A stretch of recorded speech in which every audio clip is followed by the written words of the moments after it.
It is here, it is there, it is everywhere in the world.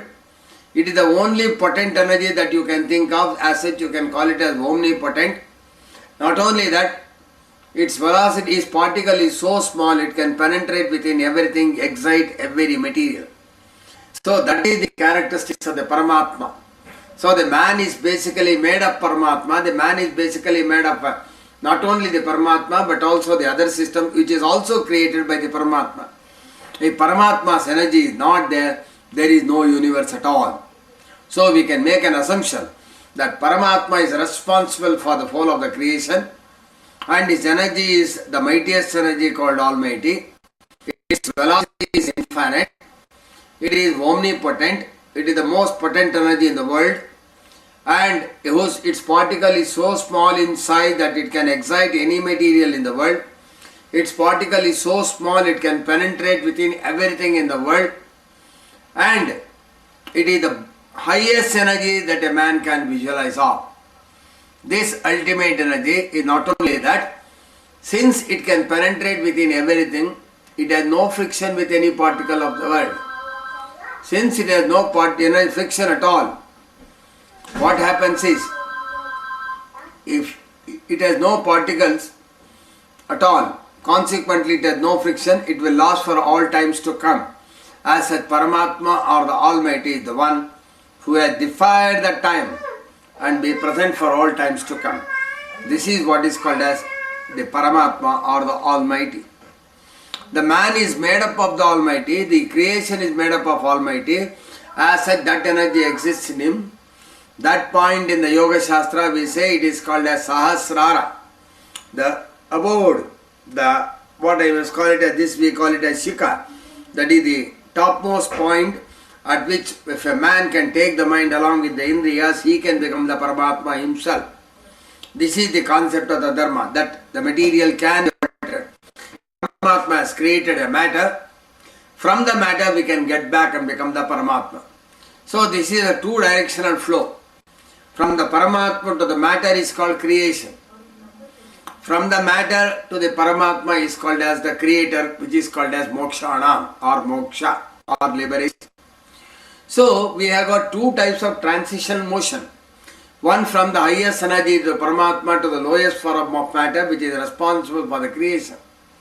This flow of energy we call it as Om. The Paramatma is called as Akara, from which the creation has started. You need an alterable material which can alter the fate of the world. That material is called as the mind, called as Makara. So the Akara and the Makara created the universe. Consequently, they are joined together. That joining force is called as Ukara. As such, Akara, Ukara, Makara is basically the energy which created the universe. Or in other words, we can say that is the prana of the universe. That is the energy of the universe. That is the creator's energy has become a matter. And also the creation on account of Akara and Ukara and Makara, that is called as Om. So Om is nothing but the Paramatma creating the human. When the Paramatma created the human, he used the mind and himself, that is Akara, as such the prana of the human body which came into existence is called as Om. We must also know one more character. The highest energy is Paramatma, the lowest energy is matter. The highest energy to the lowest energy has come on account of the mind or on account of the Om. So Om can be defined as one. It is from the highest energy to the lowest energy. It means it has got not only the vector but also the direction. That is, both magnitude and direction is there in the Omkara. It started from the Paramatma, the highest energy, reached the lowest energy. As such, we can see it's called as Arohana Tattva or descending energy. So Om is a descending energy. So whenever you say Omkara, you are activating the physical matter from the Paramatma. So to activate the matter from the Paramatma, we have to use the Om. In order to bring the Chetana for every particle of matter in the body, we have to use the Om. But not to meet the Paramatma. Because if you have to meet the Paramatma, you cannot be in ascending energy. You have to be in descending energy. As such, what happens is the Omkara must not be used for tapas. Omkara must be used exclusively for activating the energy of the physical body. This Omkara is for activating the energy of the human body. It is not for a Christian, nor a Muslim, or nor an Hindu. Om is basically a sound syllable or a wave of energy which can activate the human body, is what is called as Om. So Om must not be taken as a symbol of Hindu. It is a wrong concept. It is a symbol of the humans. The human energy represented in sound is called as Omkara. And if human has got divided on account of the ignorance, and the ignorance has brought the religion. Anything that divides humanity is ignorance. You must think that all human beings have come from the same source, and they have to get back to the same source to increase their quantum of energy. As such, Omkara must not be used in meditation except for activating the materials which participates in the meditation. So this is only a Chetana Shakti. It is a descending energy. It activates every particle of matter, right from the Jivatma to the physical body, but the activation takes place in Avarohana, that is what is called as the descending direction.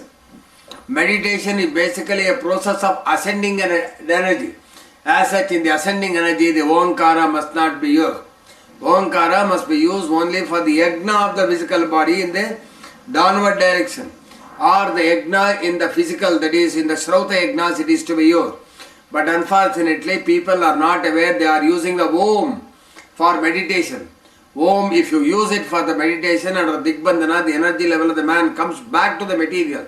It doesn't go beyond the material state because you can't convert matter into energy. So energy to matter is called Om. So this is Paramatma. So Paramatma we have understood, that is the ultimate energy, and the man can get back to the ultimate energy and operate at the energy of that level. So the highest energy in the world is called as Paramatma. Change, reach the Paramatma. The energy has come from the Paramatma to the matter. This is called life. Now in the life I cut off all the Indriyas. I will come under Digbandhana. The matter will not be allowed to use its energy. On the contrary, we take back the energy. We get back to the source of the matter. What controls the matter is the nervous system. We will put the entire energy into the control of the nervous system. From the nervous system, we will give it to the mind. From the mind, we will give to the intellect to take a path. From the intellect, we come back to the virya or the retas, which is in the Mooladhara.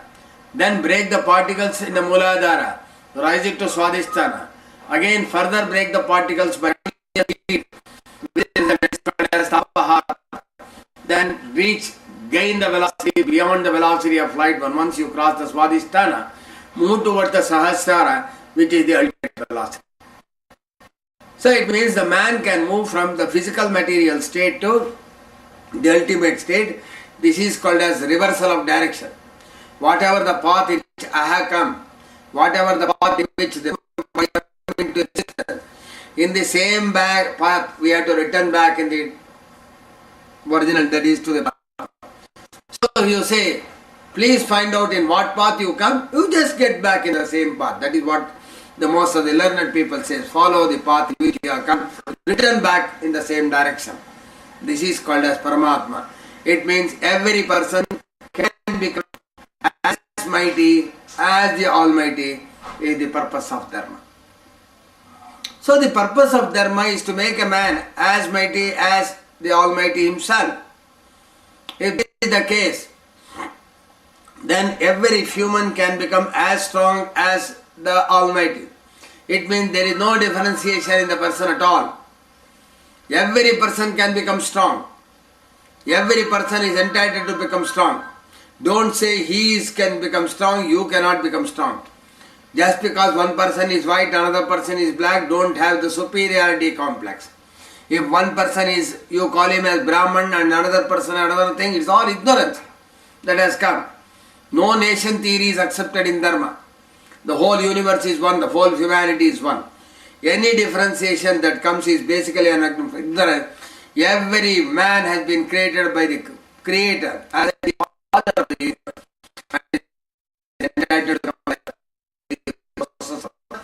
And this energy science is called as yoga. So every human is called as Paramatma. let us know what is which